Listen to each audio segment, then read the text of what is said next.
നമസ്കാരം. റാഫ് ഫുട്ബോളിലേക്ക് അവർക്കും സ്വാഗതം.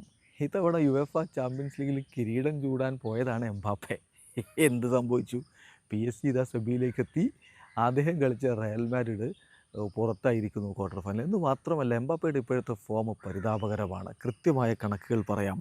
എംബാപ്പെ കഴിഞ്ഞ 5 മത്സരങ്ങളിലായിട്ട് എല്ലാ കോമ്പറ്റീഷനുകളുമായിട്ട് ഒരു ഗോളും ഒരു അസിസ്റ്റും ഇല്ലാതെ നിൽക്കുകയാണ്. അദ്ദേഹത്തിൻ്റെ 2018 ശേഷമുള്ള ഏറ്റവും longest streak without goal contribution. അപ്പോൾ 2018 ശേഷമുള്ള ഏറ്റവും മോശം അവസ്ഥയിലാണ് കിലിയൻ എംബാപ്പെ എന്നർത്ഥം. ഇനി UCL മാത്രം എടുക്കുക.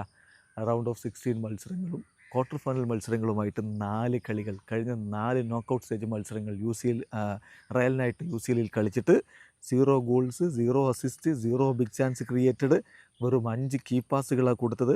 6 ഷോട്ടുകൾ അടിച്ചതിൽ 3 ഓൺ ടാർഗറ്റ്, 17 ഡ്രിബിളിംഗ് അറ്റംപ്റ്റുകളിൽ പകുതിയിലധികവും മോശമായി പോയി. 8 മാത്രമാണ് സക്സസ്ഫുൾ. ഒരു പെനാൽറ്റി നേടിയെടുത്തു. ഇതാണ് അദ്ദേഹത്തിൻ്റെ പ്രകടനം. ചുരുക്കത്തിൽ എംബാപ്പെ മോശമായ ഒരു ഫോമിലാണ് ഇപ്പോഴുള്ളത്. അത് റയലിന് തിരിച്ചടിയായിട്ടുണ്ട് എന്നതാണ് യാഥാർത്ഥ്യം. അതേസമയം വിനി ഇന്നലെയും മോശമല്ലാത്ത കളി നടത്തി എന്ന് പറയണം. ഒരു ഗോൾ വന്നത് അദ്ദേഹത്തിൻ്റെ വകയായിരുന്നു.